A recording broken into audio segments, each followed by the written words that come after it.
सो hello dear student, class 10th mathematics के अंतर्गत आज हम बहुत ही महत्वपूर्ण क्वेश्चन को हल करने वाले हैं जो आपके बोर्ड एग्जाम में हर साल पूछे जाते हैं। ठीक है, यह जो क्वेश्चन है, सिद्ध कीजिए कि करड़ी में 7 एक अपरिमेय संख्या है। ये आपको हर सेट में मिलेगा। फर्क बस इतना रहेगा कि जो करड़ी में 7 है उसके स्थान पर आपको करड़ी में 5, करड़ी में 3 या कोई और नंबर भी दिया जा सकता है। ठीक है, तो अगर आप करड़ी में 7 या करड़ी में 5 किसी एक को अगर आप सीख लेते हो तो बाकी सब आप कर लोगे। ठीक है, तो यह वीडियो आपके लिए बहुत ही इंपॉर्टेंट होने वाली है। ठीक है, इसलिए वीडियो को शुरू से लेकर अंत तक जरूर देखना। ठीक है, तो देखिए यह जो क्वेश्चन है, सिद्ध कीजिए कि करड़ी में 7 एक अपरिमेय संख्या है। यह क्वेश्चन आपके बोर्ड एग्जाम में काफी बार पूछा भी गया है। ठीक है, फर्क बस इतना होता है कि यहाँ पे जो करड़ी में 7 है उसके स्थान पर आपको करड़ी में 5 या करड़ी में 3, ठीक है, कुछ भी संख्याएं दी जा सकती है। ठीक, तो अगर आप करड़ी में 7 को हल कर लेते हो, ठीक है, तो आप बाकी सबको कर लोगे। ठीक, तो चलो स्टार्ट करते हैं। देखिए किस प्रकार से करेंगे। तो देखिए आपसे कह रहा है कि सिद्ध करना है कि जो करड़ी में 7 है वो क्या है, एक अपरिमेय संख्या है। ठीक है, अब परिमेय और अपरिमेय आप जानते हो कि ये क्या होता है। ठीक है, तो यहाँ से जो देखिए जब भी आपको कहे कि कोई भी नंबर यहाँ पर हो, ठीक है, अगर वो कहे कि सिद्ध करना है आपको अपरिमेय संख्या, तो सबसे पहली बात वहाँ पर आपको उस संख्या को परिमेय संख्या मानना है। ठीक है, तो यहाँ से आप लिखोगे, ठीक, तो यहाँ से आप लिखोगे माना, यहाँ पे देखिए करड़ी में 7 है तो हम लिखेंगे माना करड़ी में 7 एक क्या है, परिमेय संख्या है। ठीक है, माना करड़ी में 7 एक परिमेय संख्या है, परिमेय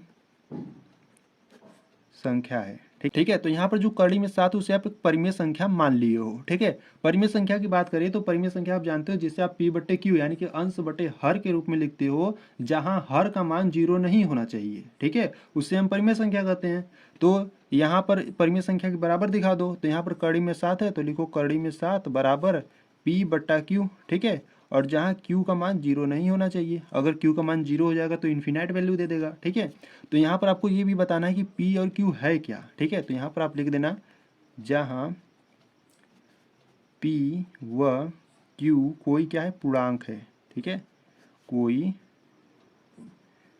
पूर्णांक है। ठीक, इस प्रकार से लिख देना।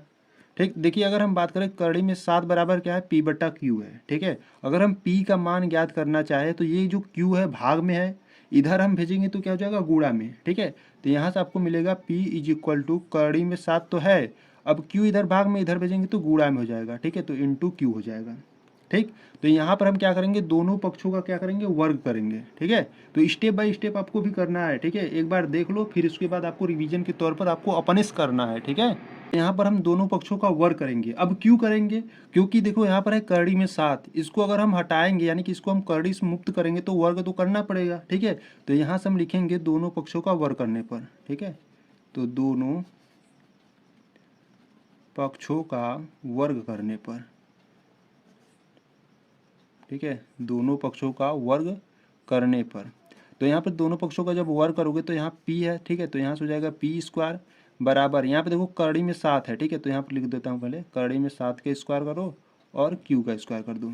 ठीक है, तो यहाँ से क्या मिलेगा आपको, p square is equal to, अब देखो करड़ी में 7 का स्क्वायर कितना होता है, 7 होता है। क्यों होता है, देखो कैसे होगा, अगर हम बात करें करड़ी में 7 है, ठीक है, इसका स्क्वायर कर रहे हो। ठीक है, तो यहाँ से स्क्वायर और करड़ी आप कैंसिल आउट करोगे तो आपको 7 मिलेगा। ठीक है, और यहाँ पर क्या है, क्यू स्क्वायर है। ठीक, तो इसको आपको समीकरण नंबर 1 बना लेना है। ठीक, इसको समीकरण नंबर 1 बना लिए।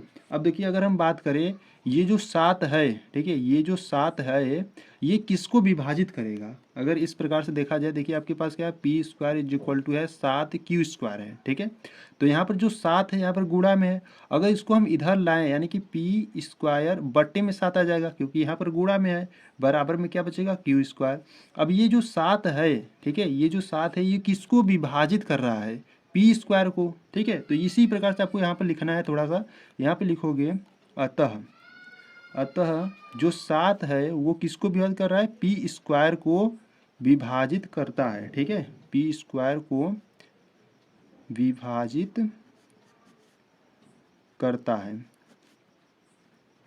ठीक है, तो यहाँ पर आप लिखेंगे अतः 7 जो है वो पी स्क्वायर को विभाजित करता है। ठीक है, इसीलिए ये जो 7 है, ठीक है, ये जो 7 है वो p को भी विभाजित करेगा। ठीक है, p को भी विभाजित करेगा। अब क्यों, देखो अगर ये जो 7 है वो p स्क्वायर को विभाजित कर रहा है तो p को भी करेगा। ठीक है, ठीक है, तो यहाँ पर आप इसको समीकरण नंबर 2 बना लेंगे। ठीक, तो देखिए यहाँ तक आपका एक स्टेप हुआ है अभी, ठीक है। इसके बाद आपको क्या करना है, इसके बाद आपको मानना है, ठीक है। तो यहाँ पर आप लिखोगे पुनः माना, ठीक है। अब पुनः माना, क्या मानोगे, देखो यहाँ पर पी स्क्वायर चल रहा था, ठीक है। तो यहाँ पर पी के बराबर में आप कुछ मान लो, पी बराबर, यहाँ पर ध्यान देने वाली बात यह है, अगर आप करड़ी में 7 प्रूफ कर रहे हो तो 7 मानोगे, ठीक है। अगर 5 करते तो 5 मानते, 2 करते तो 2 मानते, ठीक है। तो यहाँ पर हम करड़ी में 7 प्रूफ कर रहे हैं तो पी बराबर आप 7 मानोगे, और यहाँ पर कोई भी पूर्णांक ले लो, ठीक है। जैसे मान लो मैं के ले लेता हूँ, ठीक है। तो यहाँ पर आपको लिख भी देना है कि जहाँ के क्या है, कोई पूर्णांक है, ठीक है।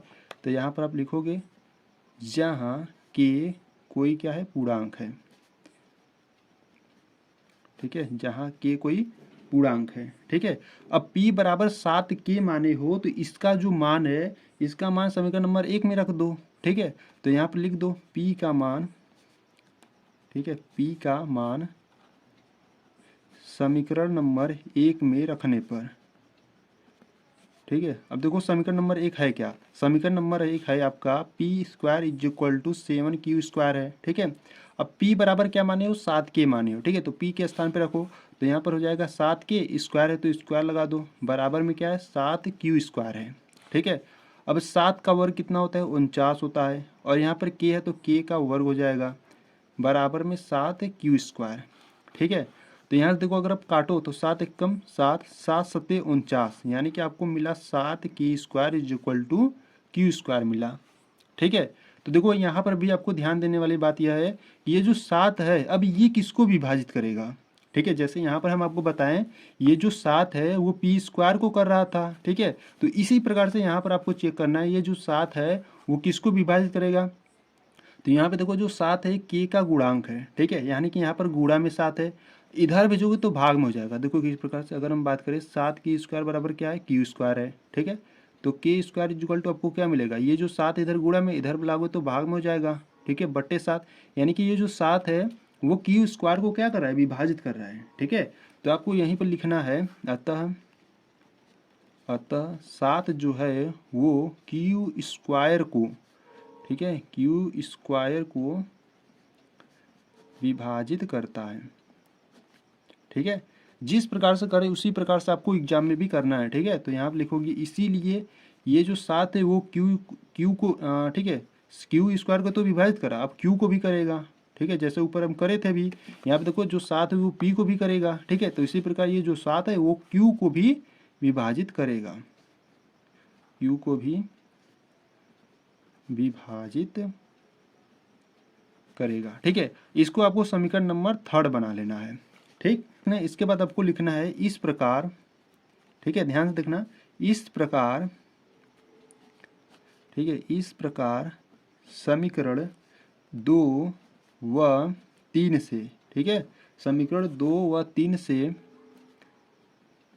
ठीक है, इस प्रकार समीकरण 2 व 3 से हमें यह पता चलता है कि, ठीक है, हमें यह पता चलता है कि P व Q का, ठीक है, P व Q का जो उभयनिष्ठ गुणनखंड है, उभयनिष्ठ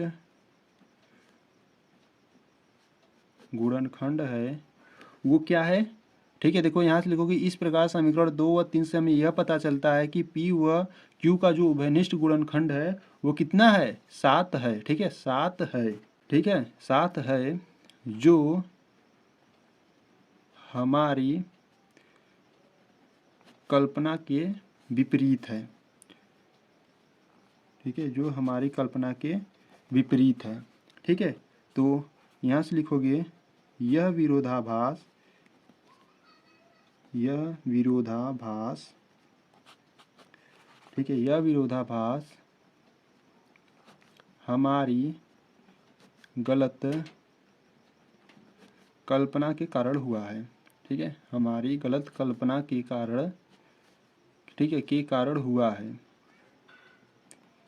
के कारण हुआ है कि करड़ी में 7 एक परिमेय संख्या है, ठीक है, ठीक। इतने लिखने के बाद आपको यहाँ पर लिख देना है अतः करड़ी में 7 एक अपरिमेय संख्या है। ठीक है, और यहाँ पर ये आपका हो जाएगा प्रूव्ड। ठीक है, देखिए यहाँ पर अगर हम बात करें, इसको फिर से समझा दे रहे हैं। देखिए यहाँ पर आप लिखो इस प्रकार समीकरण 2 व 3, ठीक है, समीकरण 2 देखो और समीकरण 3 से हमें यह पता चलता है कि P व Q का जो उभयनिष्ठ गुणनखंड है वो कितना है, 7 है। देखो किस प्रकार से, अगर हम बात करें समीकरण नंबर 2 में, देखो 7 जो है वो P को भी विभाजित करेगा। ठीक है, यानी कि यहाँ पर 7 आपको मिला। और समीकरण नंबर 3 है कि ये जो 7 है वो Q को भी विभाजित कर रहा है, यानी कि P और Q का जो उभयनिष्ठ गुणनखंड है वो कितना है, 7 है। ठीक है, तो यहाँ पर लिखोगे उभयनिष्ठ गुणनखंड 7 है, जो हमारी कल्पना के विपरीत है। ठीक है, ठीक है, फिर यहाँ से आप लिखोगे यह विरोधाभास हमारी गलत कल्पना के कारण हुआ है कि करड़ी में 7 एक परिमेय संख्या है। ठीक है, अतः करड़ी में 7 एक अपरिमेय संख्या है। ठीक, इस प्रकार से आपको प्रूव करना है। ठीक है, ठीक है, तो उम्मीद है यह जो क्वेश्चन है बहुत ही अच्छे तरीके से समझ में आया होगा। ठीक है, तो ये जो क्वेश्चन है एक बार अपने से लगाने का प्रयास जरूर कीजिएगा, क्योंकि यह जो क्वेश्चन बहुत ही इंपॉर्टेंट है, हर सेट में पूछा गया है। ठीक है, तो चलो मिलते हैं नेक्स्ट वीडियो में, तब तक के लिए जय हिंद जय भारत।